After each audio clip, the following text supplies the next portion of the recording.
Hey there, I'm Nancy, 28, and I've been hustling as a hairdresser at Curl Up and Dye, this charming little salon in the heart of downtown. I genuinely love what I do. There's something almost magical about watching someone walk in feeling down, then seeing them light up with confidence after a fresh look. But here's the thing, I've got bigger dreams. Someday, I want to open my own place. Make my own rules, build my own brand. Anyway, I was putting the finishing touches on a killer balayage for one of my regulars, Tina, when my phone buzzed. Again, I didn't even need to look. I knew it was my sister, Megan. "Girl, your hair is fire," I told Tina, flashing her a grin while trying to ignore the phone practically vibrating out of my pocket. "Thanks, Nancy. You're a miracle worker," she said, admiring her reflection with a huge smile. The best part of my day, honestly. As soon as Tina left, I checked my phone. 5 missed calls and a text from Megan. "Need your help ASAP." I sighed, dialing her back. "Hey, Meg. What's going on?" "Nancy, thank God. I've got this interview tomorrow, and my roots are a mess. Can you fix me up? Pretty please." Her voice was tinged with that familiar urgency. I glanced at the clock. It was well past closing. "Meg, I don't know. It's kind of late." "Come on, sis. I can't afford salon prices right now. I'll make it up to you, I swear." That old familiar pang of guilt twisted in my stomach. Megan had been job hunting for months, and I knew she was strapped for cash. But this wasn't the first time she'd asked for a freebie. "Fine," I sighed. "Come by in an hour." As I hung up, my coworker and best friend Olivia poked her head around the corner, raising an eyebrow. "You're not seriously staying late again for your sister, are you?" I shrugged, a little defensive. "She needs help, Liv. What am I supposed to do?" Olivia rolled her eyes. "Nancy, you've got to stop letting people walk all over you, even if it is family." "It's not like that," I protested, but deep down, I knew she had a point. Just then, the bell over the door jingled, and in walked an absolute dreamboat of a guy. Tall, great hair, I always noticed that first, and a smile I could probably melt ice caps. "Hey, I'm Jake. I'm new in town and desperately need a trim. Any chance you could squeeze me in?" I glanced at the clock, then back at his hopeful face. "You know what? Why not? Hop in the chair, Jake." As I worked on Jake's hair, we talked about everything: his recent move for work, our shared love of obscure 80s movies. By the time I finished, I was smitten. "This is perfect," Jake said, running a hand through his freshly cut hair. "Hey, I know this might be a bit forward, but would you want to grab a coffee sometime?" My heart did a little flip. "I'd love to," I replied, grinning. Jake left, promising to call, and I felt like I was on cloud 9. Maybe Liv was right. Maybe it was time to start putting myself first. But just as I was basking in that thought, my phone buzzed again. Megan. Reality crashed back in. I had a sister who needed me, dreams to chase, and a lot of decisions to make. And something told me life was about to get even more complicated. Later that evening, as I was applying bleach to Megan's roots, our manager, Sarah, tapped me on the shoulder. "Nancy, can I have a word?" My heart sank as I followed her to the back office. "Look," she began, her tone a mix of concern and frustration.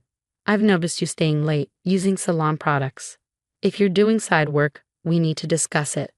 "No, it's not that," I stammered. "It's just my sister. She's going through a rough patch." Sarah's expression softened slightly. "I get it." I nodded, feeling a knot tighten in my throat. "It won't happen again." But that promise was easier said than kept. Megan didn't just stop with her own hair. Soon she started bringing in friends, all with similar stories about why they couldn't pay full price. "Nancy, you're an angel," her friend Tiffany gushed as I finished her highlights one night. I forced a smile, exhaustion seeping into my bones. It was nearly midnight, and I had an early start tomorrow. Just then, my phone buzzed. "Jake, hey Nancy, I was wondering if you'd like to grab dinner tomorrow night." My heart leaped, then immediately sank as I remembered I promised to do Megan's friend Brittany's hair. "I'm so sorry, Jake. I have plans I can't get out of." "Rain check?" I typed, feeling a pang of regret as I hit send. The next day, during lunch, Olivia cornered me. "Nancy, what's going on? You look like death warmed over." I sighed. "It's Megan. She keeps asking for favors, bringing in friends. I can't seem to say no." Olivia's eyes narrowed. You can, and you should. This is your career, Nancy, your dream. But she's family, I protested weakly. Family doesn't take advantage like this. Olivia shot back. Before I could respond, my phone buzzed. Megan. Hey sis, so remember my friend Chelsea? She has a date tonight and desperately needs her hair done. I told her you'd help. You're free after work, right? I stared at the message, feeling something inside me start to crack. Olivia's voice softened. Nancy, are you okay? I glanced at her, then back at my phone, swallowing hard. I don't know. The day wore on, each client, each call, and each demand pulling me in 1,000 directions. As I applied an updo on Chelsea that evening, I thought I was being discreet. But just as I finished, the door swung open, and there stood Sarah, arms crossed, her expression dark. Nancy, my office. Now. As Chelsea scurried out, I braced myself for the worst. Sarah didn't mince words. This is the last straw. One more freebie, and you're out. Understood. Shame burned my cheeks as I nodded. When she left, I dialed Megan, my hands trembling. We need to talk. Now. 30 minutes later, Megan strolled in, all smiles. What's up, sis? This has to stop, Meg. I nearly lost my job because of you. Her expression darkened. Excuse me? I'm not the one who agreed to it. Because you guilt-tripped me, you always do this. Oh, so now I'm the bad guy for asking my sister for help?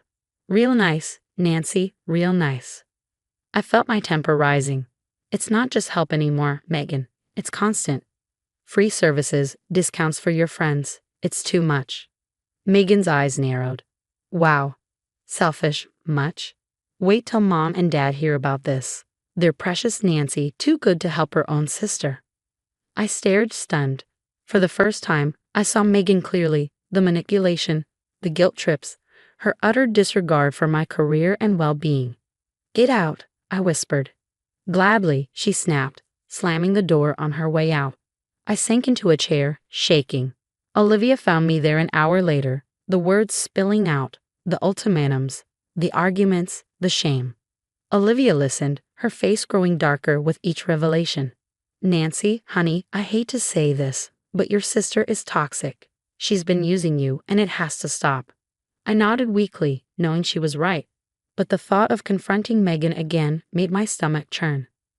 The next day, as I grabbed supplies from the back, I overheard a client talking in the waiting area.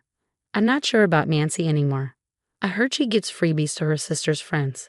What if she's using cheaper products and paying customers to make up for it? I froze, my blood running cold. How did they know? Then it hit me, Megan. She must have been spreading rumors. Fury rose inside me, hot and fierce. This was the last straw. I'd lost clients, risked my job, and now my reputation was on the line. All because I couldn't say no to her. Pulling out my phone, I typed with shaking hands. I know what you've been saying about me. We're done. Don't contact me again. Before I could second-guess myself, I hit send and blocked her number. A moment later, Sarah noticed my distress. You okay, Nancy? I took a deep breath. No, but I will be, I replied, taking a steadying breath. Sarah, I need to talk to you about something. As I laid everything out, the late nights, the free services, the way Megan had pressured me, it felt like a weight was lifting from my shoulders. For the first time in years, I felt like I was truly taking control of my life. After I finished, I looked up, bracing myself. I owe you an apology, I said. I've let my sister take advantage of the salon's resources. It was wrong, and it won't happen again. Sarah's expression softened.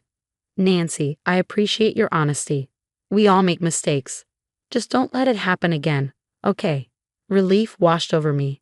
Thank you for understanding, I replied, gratitude filling my voice. That night, I did something I should have done months ago. I blocked Megan's number and removed her from my social media. As I hit that final block button, I felt a surge of liberation. A tinge of guilt lingered, but I quickly reminded myself of all the lies, manipulation, and stress I'd endured.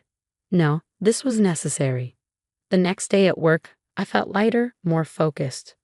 As I chatted with a client, I saw Jake walk in. My heart did a little flip. Hey, Nancy, got time for a trim? He asked with a smile. As I worked on his hair, we started talking. Turns out, Jake owned a successful coffee shop downtown. You know, Nancy, you've got real talent. Have you ever thought about opening your own salon? I laughed nervously. It's my dream, but it feels so far out of reach. Jake smiled. I thought the same thing before I opened my shop. Tell you what, why don't we grab coffee sometime? I can share some small business tips. Over the next few months, Jake and I met regularly. He helped me create a business plan, navigate loans and leases, and every meeting made my dream feel more achievable. 6 months flew by in a whirlwind of planning, saving, and hard work, and then finally, the day arrived. I stood in front of my very own salon, strands of joy, hardly believing it was real. Ready for this, boss lady? Olivia grinned, standing beside me. She'd been my rock through it all, and now she was my first employee.